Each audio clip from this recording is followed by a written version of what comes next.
네, 우리 다 함께 기도하심으로 7월 26일 수요일 매일 예배 시작하시겠습니다. 우리 함께 기도하시겠습니다. 기도합니다.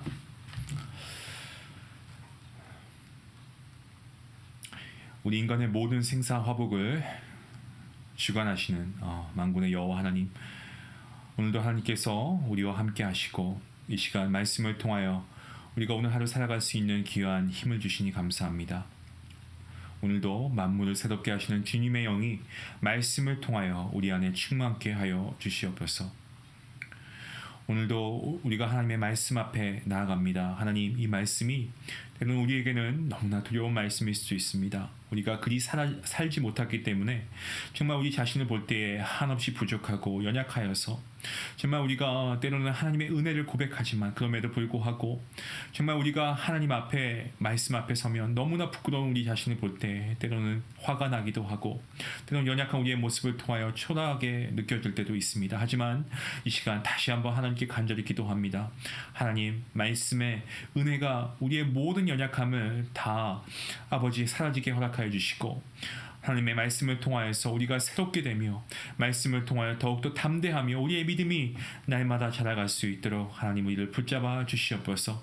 또한 우리가 기도할 때에 주님께서 겟세마네 동산에서 피와 땀을 흘리며 하나님께 기도하신 것처럼 저희들도 우리의 소원하는 바가 아닌 하나님의 뜻을 이루어 드리는 기도를 하게 하시고 우리가 아버지의 기도하는 그 강도 가운데 하나님께서 응답하시는 놀라운 역사가 있게 허락하여 주시옵소서. 아버지, 무엇보다 바라옵기는 우리의 삶이 아버지 너무나 어려운 가운데 있는 분들이 많이 계십니다. 육신의 연약함을 인하여서 고통당하시는 분들이 있습니다. 하나님, 바라옵기는 말씀을 통하여서 독수리의 날개침 같은 힘을 허락하여 주시고 곤비치 않고 걸어가도 피곤치 않는 놀라운 역사가 있게 허락하여 주시옵소서. 말씀을 믿는 자에게 그 말씀의 놀라운 능력이 임하게 하시고 하나님께서 주시는 그 놀라운 말씀을 통하여 오직 믿음의 주이시고 우리를 온전케 하시는 주님을 바라보는 귀한 은혜가 있게 허락하여 주시옵소서. 감사하며 예수님의 이름으로 기도하옵나이다. 아멘. 우리 찬송가 536장 함께 하시겠습니다.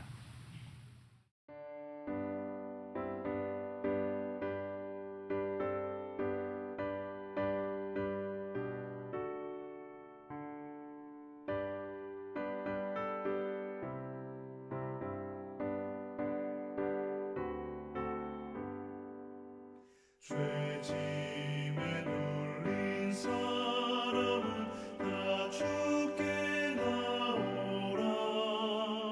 주 말씀 의지할 때에 곧 평안 얻으리. 의지하세 의지하세 주 의지하세.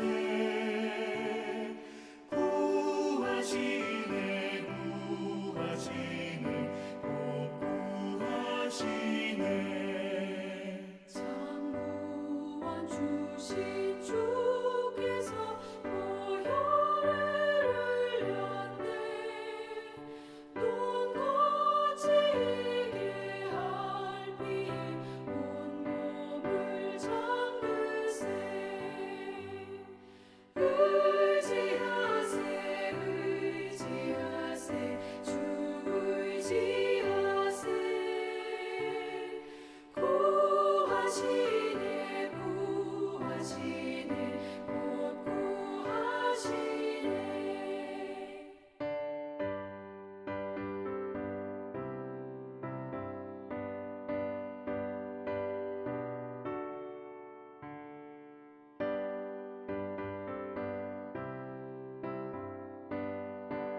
오늘 하나님께서 주시는 말씀은 사도행전 15장 말씀 되겠습니다. 사도행전 15장 1절부터 11절까지의 말씀, 우리 함께 한 목소리로 하나님의 말씀 보도록 하겠습니다. 같이 봅니다.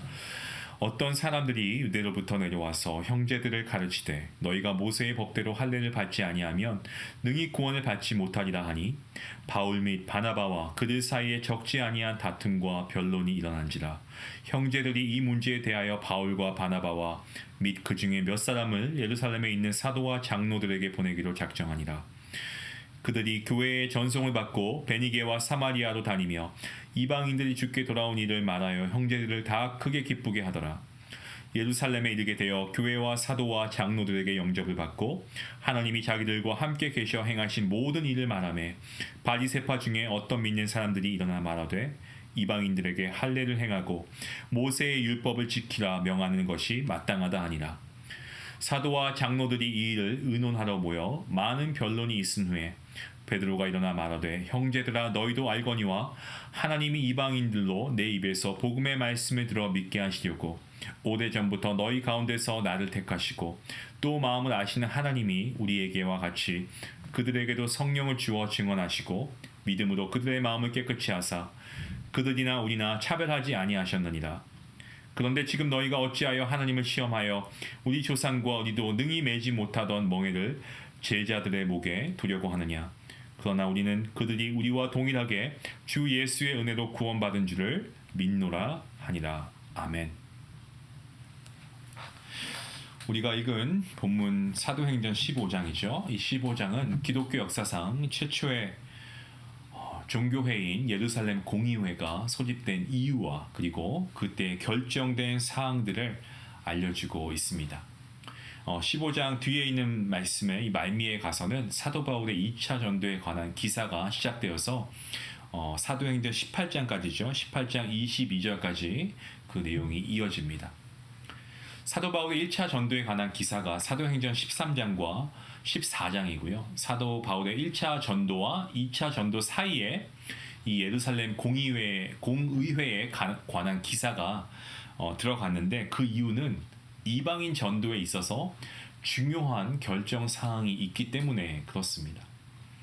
예루살렘 공의회에서 이방인 전도의 이 걸림돌을 제거함으로써 이방인 전도에 더욱더 어떤 탄력을 받게 되었습니다. 최초의 이방인 교회인 안디옥 교회가 바울과 바나바를 세울 때 금식하며 기도했었는데 이렇게 하도록 인도하신 분이 성령 하나님이셨죠. 안디옥 교회가 바울과 바나바를 전도자로 세우고 파송해서 구브로 그리고 비시디아, 안디옥 그리고 여러 지역에 이 주님의 말씀이 복음을 전하도록 하였는데 이 역시 두 사람이 성령님의 보내심을 받았다고 이 사도행전 13장에서 명시하고 있었던 것을 우리는 기억합니다. 이처럼 성령님께서 제자들에게 땅끝까지 이르게 되어 내 증인이 되리라는 이 주님께서 주신 사명을 잘 감당할 수 있도록 이 성령 하나님이 인도해 주신 겁니다. 그런데 성령님의 인도하심을 받아 주님을 따르는 사람들이 이 사명을 감당하는 것이 마냥 쉬운 것은 결코 아니었습니다. 우리가 계속해서 지금 말씀을 보면서 우리가 보게 되는 사실은 외적으로도 박해가 있었고요. 내적으로도 갈등이 있었던 것을 우리는 보게 됩니다. 교회 내 갈등으로 교리적인 문제가 발생합니다. 이 문제를 해결하는 과정을 오늘 본문 사도행전 15장이 알려주고 있습니다. 본문 1절부터 5절까지 말씀을 보시면 이 그들 사이에 결코 적지 않은 어떤 다툼이나 변론이 있었다는 것을 우리가 알게 됩니다. 유대로부터 안디옥으로 간 어떤 사람들이 복음에 벗어난 교리를 가리키는 일이 발생합니다. 이 그들의 가르침은 구원의 조건으로 할례를 받아야 한다는 것이었습니다. 여러분, 성경에서 보면 최초의 할례자가 누구입니까? 네, 아브라함입니다. 하나님께서 아브라함에게 할례를 행하라고 명하실 때 할례에 대해서 설명을 하시죠. 뭐라고 말씀하십니까? 하나님과 구원받은 백성과의 이 언약의 표징이다, 증표이다라고 말씀하셨습니다. 하나님이 분명히 말씀하셨습니다. 할례는 구원받은 자의 표징은 맞지만 구원의 절대적인 조건은 아닙니다. 구원은 우리 믿는 성도님들이 다 고백하시는 것처럼 무엇입니까? 무엇이 구원입니까? 하나님의 전적인 은혜가 바로 구원 아니겠습니까? 믿음의 조상인 아브라함조차도 행위로 택함을 받은 것이 아니었고 하나님의 은혜로 택함을 받아서 구원받은 백성이 된 것입니다. 그런데 이 유대로부터 온 어떤 사람들은 복음의 이러한 진수를 알지 못했고요. 여전히 어떤 민족주의적이고 아주 율법주의적인 그러한 사고방식의 틀에서 벗어나지 못했습니다. 하지만 우리 성도들, 우리 그리스도인들을 우리가 믿음으로 고백합니다. 구원은 오직 예수 그리스도를 믿음으로 구원받는 것입니다. 여기에는 어떤 부가적인 조건이 붙지 않습니다. 오늘 말씀 중에 나오는 할례라고 하던가 아니 율법의 준수 어떤 행위가 구원받는 조건으로 요구되지 않습니다. 구원은 다시 우리가 고백하지만 전적인 하나님의 은혜인 줄로 분명히 믿습니다. 그런데 유대로부터 온 어떤 사람들이 복음을 왜곡하면서 예수님의 대속적 죽음을 계속해서 헛되게 만들려고 그렇게 하고 있는 모습을 보게 되죠. 근데 비단 그 시대에만 그런 일들이 있었냐?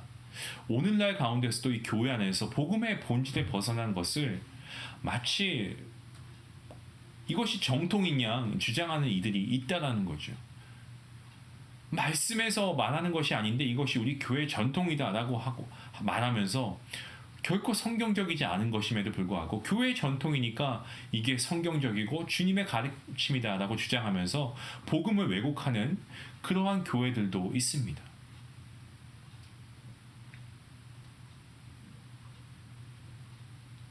오늘 말씀을 보시면 예루살렘에서 한 500km 정도 떨어진 이 안디옥 교회까지 먼 거리를 찾아간 사람들처럼 열정과 자기 신념은 강했을지 모르지만 그들은 복음에서 벗어난 사람들이었습니다. 거짓 복음을 전하는 사람들이 안디옥 교회에서 리더 역할을 했던 바울과 바나바와 격한 논쟁을 했습니다. 유대 전통에 큰 자부심을 느꼈던 사람들은 주님의 가르침의 본질을 이해하지 못하면서 계속 자신들 주장이 맞다라고 이렇게 자기들의 의견과 주장을 굽히지 않자 안디옥 교회는 이 할례와 구원과의 관계에 대한 답을 얻기 위해서 바울과 그리고 바나바와 함께 몇 사람을 이 모 교회인 예루살렘 교회로 파송했습니다. 오늘날도 보면 이 교회나 노회에서 풀지 못하는 사안을 그 위에 이 상회인 총회로 헌의한 것과 비슷한 거죠. 그러니까 초대교회에 아직 신학이 정립되지 않았던 시기에 지역교회 자체에서 해결할 수 없는 사안을 가지고 상회 기관이었던 예루살렘 공의회를 통해서 답을 얻으려고 한 겁니다. 바울과 바나바 일행은 예루살렘으로 향했습니다.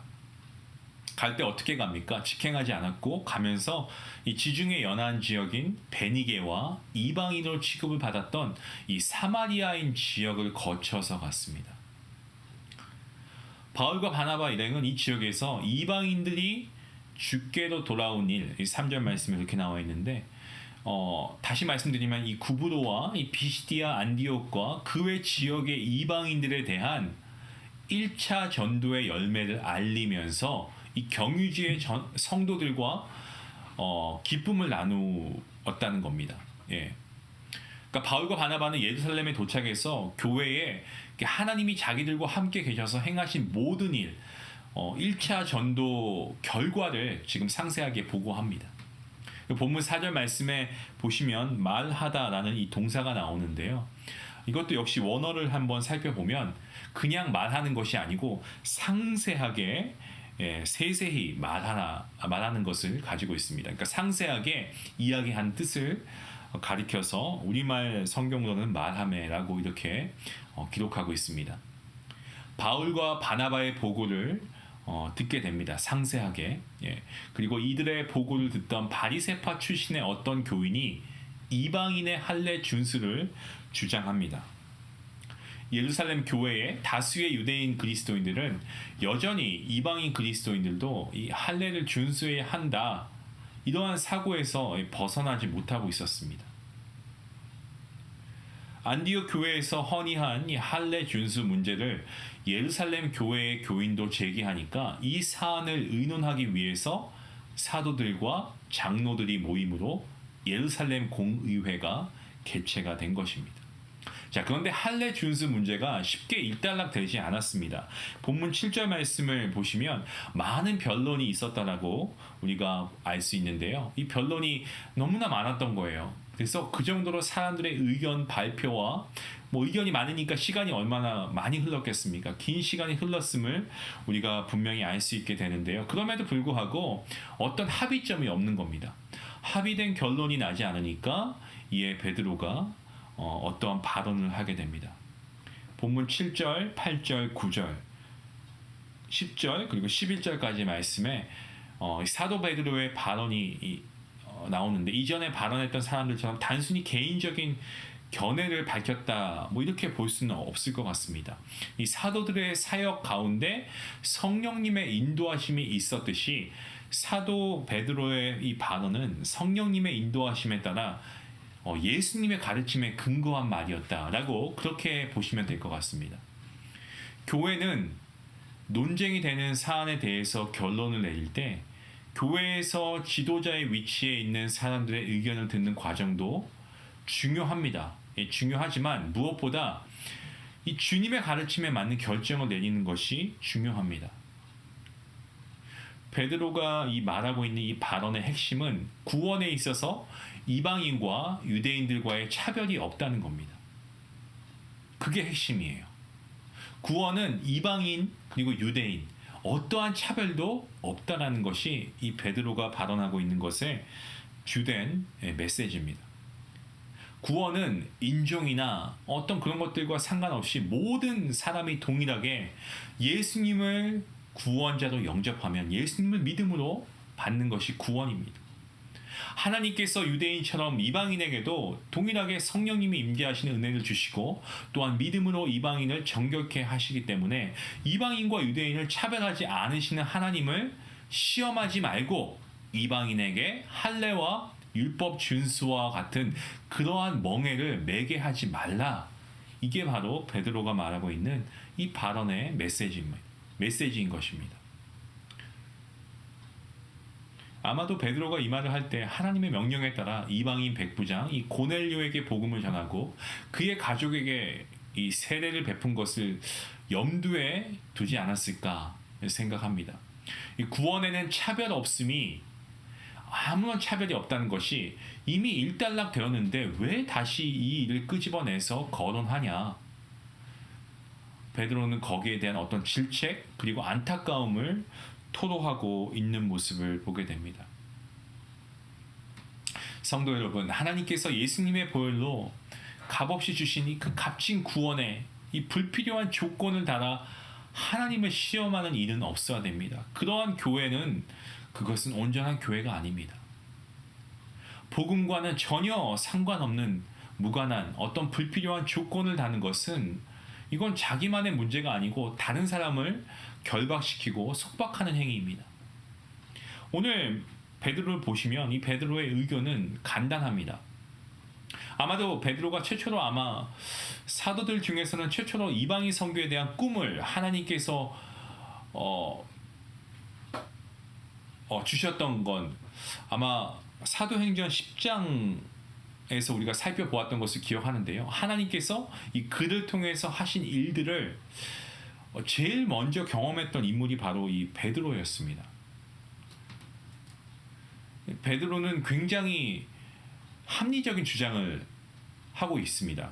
그러니까 이런 말이에요. 우리가 예수 그리스도의 피 묻은 복음으로 예수 그리스도의 보혈로 구원받지 못한 율법으로 어떤 지킴을 통해서 우리가 구원받은 게 아니고 예수님의 피 묻은 그 복음으로 우리가 구원을 받았는데 율법을 지킴으로 구원받은 것이 아니다. 실제로 구약의 율법, 이 모세의 율법은 우리 믿음의 선배들도 조상들도 100% 온전히 지키지 못했고 솔직히 말하면 이 율법을 지킬 사람은 아무도 없다. 우리뿐만 아니고 이방인들도 지키지 못하고 여기 있는 모든 사람들이 다 그렇지 않냐. 그 멍에를 근데 왜 이방인들에게 지게 하냐. 우리도 못 지키는 걸. 이건 아니다.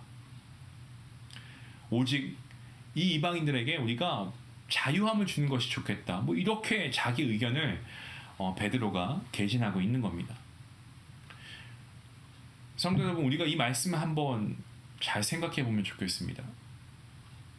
우리가 정말 죄의 삭슬, 우리가 형벌이라고 하죠. 이 죄의 삭시 형벌이고 죽음인데, 이러한 죄의 형벌에서 벗어나게 해주신 분이 누구십니까? 우리 주님 아니십니까? 십자가에 우리를 계속해 죽으심으로 우리를 위해 그 모든 죄를 다 지시고 주님께서 십자가에서 피 흘리고 돌아가셨습니다. 우리가 우리 스스로 어떻게 구원받을 수 있습니까? 율법을 지켜서 구원받는다고 하면 저도 이 자리에 있을 수 없습니다. 이 구원의, 이 은혜의 자리에 제가 어떻게 있을 수 있습니까? 저도 불가능하고 여러분도 불가능합니다. 오직 단 한 분, 모든 율법을 온전히 이루시고 성취하시고 지키시고 그리고 우리를 위해서 십자가에 죽으신 주님만이 가능하신 거지. 인간은 율법을 지킬 수가 없습니다. 율법을 지키는 것이 아닌 예수 그리스도의 십자가의 은혜로 우리가 그 믿음을 가지고 구원받은 것입니다. 오늘날 교회 규칙도 많아지는 것 같습니다. 규정도 많이 만드는 교회들이 얼마나 많습니까? 뭐 규칙이나 규정이나 교리 이런 것들이 필요합니다. 필요한 경우가 많죠. 하지만 때론 이런 것들이 오히려 복음을 얽매여서 가는 경우들도 너무나 많은 것을 보게 됩니다. 필요할 때가 있습니다. 규정도 규칙도 있어야 합니다. 하지만 주님의 몸된 교회인 성도인 우리 모두가 정말 우리가 가장 중요하게 생각하고 우리가 바라보아야 할 것은, 바라보아야 할 분은 우리가 주님인 줄로 믿습니다. 주님만 바라보아야 됩니다. 그리고 우리가 양심적으로 나도 지키지 못하는 것을 남에게 강요하지 않도록 우리가 주의하면 좋겠습니다. 우리 주 예수 그리스도, 그리고 사랑, 배려, 이해, 저는 이러한 것들이 교회를 교회되게 하는 것인 줄로 저는 그렇게 믿습니다. 교회가 교회답게 우리가 정말 세상에 보여지기 위해서는 우리가 예수 그리스도만이 나타나야 되는 것이고요. 우리 안에 정말 참된 사랑과 섬김의 모습이 정말 이 세상에 비추어질 때, 정말 그들이 믿는 하나님이 참된 하나님이구나, 정말 저런 것이 교회의 표상이구나라는 것을 우리가 보여줄 수 있지 않을까요? 오직 교회는 하나님만 나타내고 말씀 안에서 기도하는 가운데 서로 사랑하고 격려하며 함께 믿음의 여정을 걸어가는 그러한 모습이 저와 여러분에게 있어야 할 줄로 믿습니다. 저는 그래서 오늘 여러분에게 함께 기도해 주기를 부탁합니다. 여러분이 함께 기도하실 때 오늘 이렇게 기도하면 좋겠어요. 하나님, 내가 이러한 교회가 되겠습니다. 먼저 내가 내 스스로 나도 온전치 못한데 누군가를 정죄하거나 또한 누군가가 신앙생활하는 곳에 있어서 왜 저렇게 할까? 내가 남을 판단한 적은 없는가? 먼저 회개할 수 있길 원합니다. 그리고 정말 내가 이 교회의 한 일원인데 그렇다면 내가 이제는 정말 내가 나를 통하여서 하나님이 나타나길 원하고 내가 더 말씀에 순종하며 더 기도하며 더 남을 섬기고 사랑하는 그러한 내가 되어야 되겠다. 여러분, 오늘 이러한 기도가 저와 여러분의 입술에서 고백되어질 수 있기를 원합니다. 그리고 더 나아가서 어떠한 조건도 우리가 붙이지 않고 강요하지 않는 성숙한 그리스도인이 되었으면 좋겠습니다. 하나님의 말씀을 통해서 우리가 복음을 왜곡하지 않고 정말 주님을 바르게 알고, 그리고 우리가 주님의 말씀대로 더 깊이 그 말씀을 묵상하며 그 말씀에 순종할 수 있는 그러한 지혜와 명철을 주시옵소서. 오늘 기도할 수 있는, 그래서 우리가 이 교회의 덕이 되고 이 세상을 교회라는 이름으로 변화시킬 수 있는, 복음의 능력으로 변화시킬 수 있는 귀한 우리 모두가 될 수 있기를 주님의 이름으로 간절히 축원합니다. 우리 함께 기도하시겠습니다. 하나님 아버지, 감사합니다. 정말 먼저 하나님께 우리의 죄를 다시 한번 고합니다. 죄로 말미암아 죽을 수밖에 없었던 그러한 저희를 아무 조건 없이 구원의 은혜를 베풀어 주시니 감사합니다. 오직 예수님을 믿음으로 구원받는 줄로 믿습니다. 이 믿음을 우리가 고백하며 아버지 주님께서 십자가에 흘리신 보혈이 헛되지 않도록 정말 우리가 바른 신앙생활을 할 수 있도록 도와주시고 정신 똑바로 차리고 우리가 주님 오시는 그날까지 주님의 신부로서 우리가 잘 준비되어질 수 있도록 하나님 우리를 붙잡아 주시옵소서. 복음의 진리에서 벗어나 사람에게 멍에를 매게 하지 않도록 주님 우리를 깨닫게 하여 주시고 또한 교회에 덕을 세우지 못하는 언행을 삼갈 수 있도록 주님 우리를 늘 지혜와 명철을 더하여 주시옵소서. 아버지 그러기 위하여서 우리가 무엇을 해야 되겠습니까? 하나님 말씀을 통해 더욱더 주님을 올바르게 알고 아버지 저희가 주님의 의의 길을 걸어갈 수 있는 귀한 그리스도인들 될 수 있도록 하나님 함께 하여 주시옵소서. 십자가 위에서 과거와 현재와 미래의 우리의 모든 죄를 대신 지신 주님을 찬양합니다. 그리고 하나님의 은혜에 감사합니다. 하나님 오늘도 우리가 능력 있는 그리스도인이 되기 위하여서 이 복음을 우리가 선포할 수 있도록 도와주시고 우리가 정말 주님 안에서 주시는 이 말씀을 통하여 내가 이러한 그리스도인이 되겠습니다. 내가 이러한 교회가 되겠습니다. 우리가 다짐하고 결심하는 우리 모두가 될 수 있도록 하나님 은혜 베풀어 주시옵소서. 오늘도 귀한 말씀으로 함께 하신 주님께 감사하오며 이 모든 말씀 예수님의 이름으로 기도하옵나이다. 아멘. 오늘 말씀을 통하여서 우리가 좀 우리 안에 어떤 가지고 있는 우리만의 어떤 그런 규칙이나 규정들이 있는 것 같아요. 사실 이것이 말씀에서 비롯된 것이 아님에도 불구하고 어떤 그런 것이 마치 하나님께서 우리에게 주신 말씀이냐 우리가 잘못 오용하고 있지는 않습니까? 우리가 정말 말씀을 좀 깊이 있게 보는 것도 중요하지만 말씀을 우리가 왜곡해서는 안 됩니다. 하나님의 말씀이 말씀되는 삶을 살 수 있게 해달라고 기도하시고 오늘 말씀을 생각하시면서 우리가 다시 한번 하나님 말씀 통해서 우리가 다시 한번 하나님의 이 복음을 온전히 잘 이해하고 우리가 복음을 얽어매는 다른 어떤 쓸데없는 것들을 우리가 과감하게 잘라버릴 수 있게 해달라고 기도했으면 좋겠습니다. 율법으로 우리가 구원받는 것이 아닙니다. 우리가 노력해야 되겠지만 율법은 우리가 믿음을 계속해서 우리가 잘하게 하기 위한 하나의 방편일 뿐이지 믿음으로 구원받는 것일 뿐 율법으로 구원받는 것은 아닙니다. 예수 그리스도의 은혜에 우리가 구원받은 자로서 오늘도 그 은혜에 감사함으로 하나님께 나아가는 저와 여러분 모두가 될 수 있기를 원합니다. 우리 말씀 생각하시면서 함께 기도하시겠습니다. 기도합니다.